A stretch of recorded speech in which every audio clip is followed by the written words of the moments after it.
Uma realidade alarmante. A cada dia, mais de 1.300 brasileiros sofrem algum tipo de acidente de trabalho. O Domingo Espetacular conheceu o drama dos funcionários de uma fábrica de calçados na Bahia. Eles sofreram mutilações durante o serviço.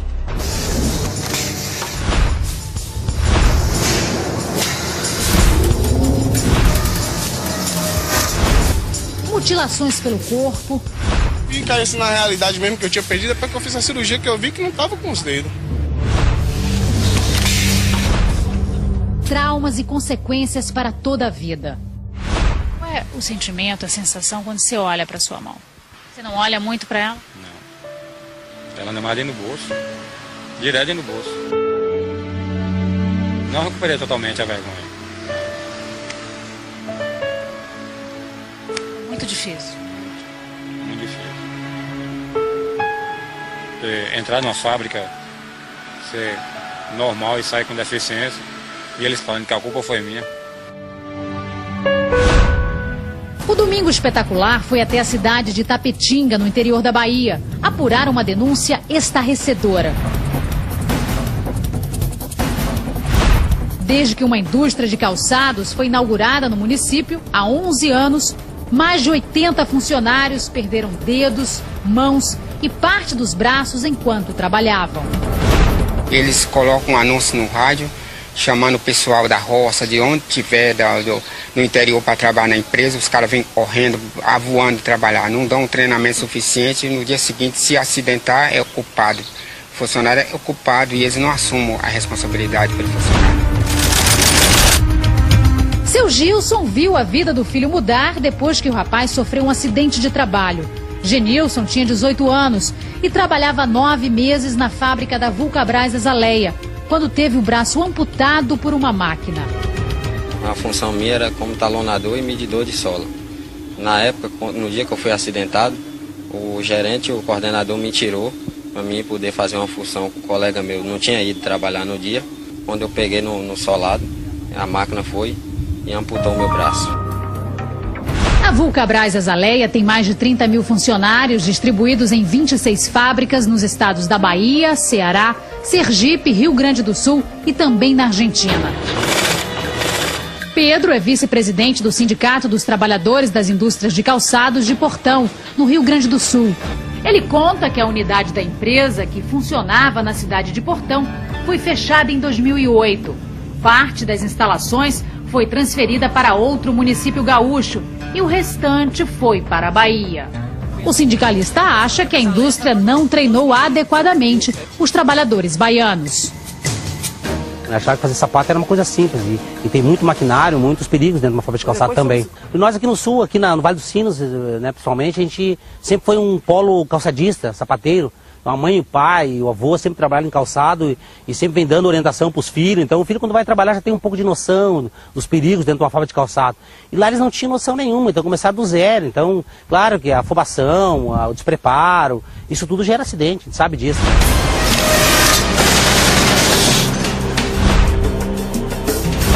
Este promotor do Ministério do Trabalho explica que muitas empresas de calçados migraram para a região Nordeste, atraídas por programas de redução de impostos e oferta de mão de obra. Na década de 90 para cá, houve uma expansão bastante acelerada de indústrias na região do Nordeste, né, e na Bahia em especial. E essas indústrias, né, muitas delas são do setor calçadista. Então essas indústrias vieram para a região Nordeste, né, atraídas por incentivos fiscais. Genilson não parou de trabalhar. Apesar do trauma e das limitações por causa do acidente, ele continua na mesma empresa. Você trabalha com máquina hoje em dia? Hoje não, mas tem poucos meses que eu parei de trabalhar com máquina. Eu trabalhei 8 meses com máquina depois que eu retornei para a empresa. O coordenador ameaçando, tinha que dar a produção do mesmo jeito que os outros funcionários davam, não estava nem aí. No dia que eu falava que eu não ia fazer a função, eles me davam suspensão e me botavam para vir para casa. Este diretor da Associação Brasileira da Segurança do Trabalho explica que existem regras rígidas que a empresa deve seguir para reintegrar o funcionário acidentado. Ele pode voltar para a mesma atividade, para as mesmas funções, para o mesmo local de trabalho, quando ele tem condições de voltar a desenvolver as mesmas atividades. É de responsabilidade da empresa garantir que este ambiente de trabalho, que as condições de trabalho sejam favoráveis para que ele possa desenvolvê-lo num ambiente seguro, em que não seja um ambiente que possa gerar ou possa contribuir para que se gere um acidente, uma doença do trabalho.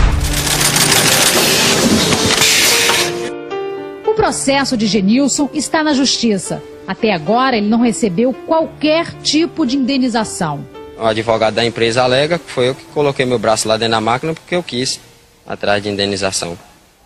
Agora imagine aí se uma pessoa vai querer meter o braço lá dentro da máquina para ficar pro resto da vida mutilado, sabendo que é uma coisa que vai perder e não vai voltar mais nunca. Dificilmente alguém quer colocar uma mão ou quer perder uma mão para ficar encostado, como eles dizem, né, pela Previdência Social. Isso é um absurdo que muitos ainda pensem nesse sentido.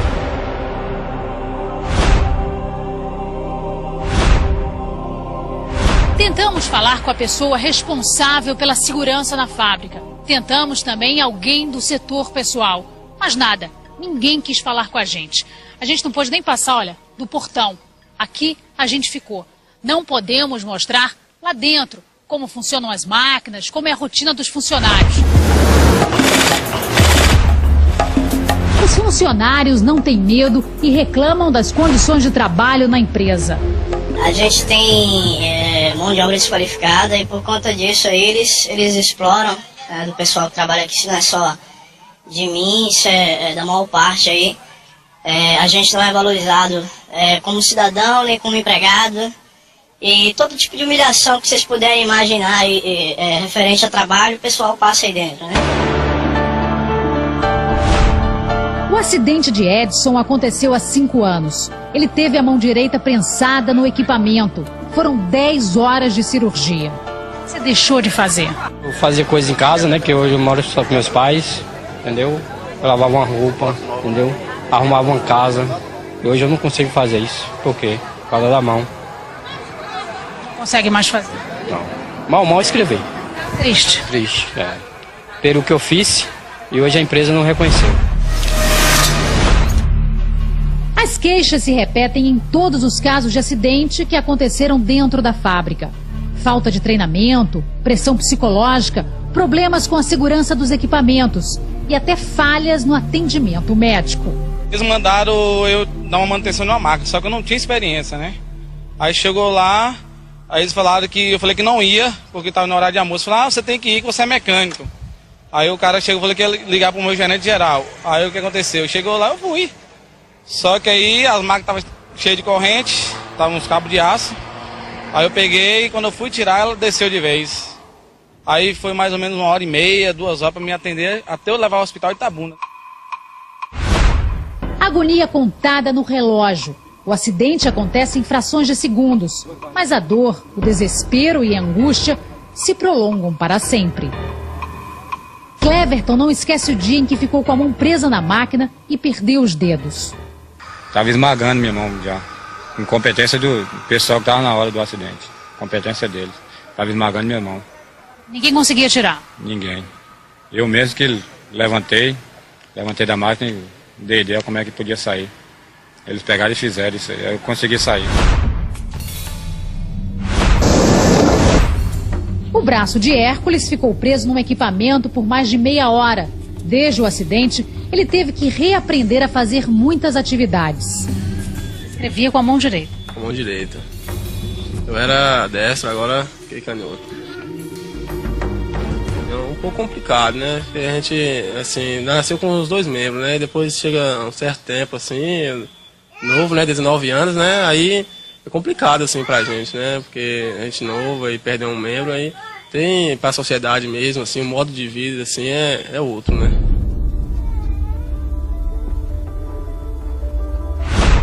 Em nota, a Vulcabras Azaleia afirma que investe em equipamentos e dispositivos de segurança, treinamento e capacitação dos trabalhadores.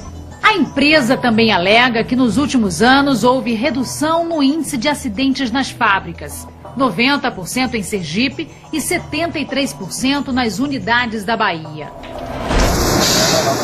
Os benefícios que as empresas recebem para gerar empregos estão gerando empregos que realmente possibilitem que os trabalhadores trabalhem num ambiente saudável e decente? Fica essa grande questão. Até que ponto será que vale a pena pagar o preço para gerar empregos, que não assegurem o mínimo de dignidade ao trabalhador? Quando você entrou na fábrica, o que você imaginava? Crescer. Crescimento dentro da fábrica. Fizeram essa pergunta para você? A mesma pergunta que a senhora está fazendo agora, fizeram para mim. Por ironia do destino, sofri um acidente que o sonho foi por água abaixo de todos que eu tinha. Todo sonho que eu tinha acabou.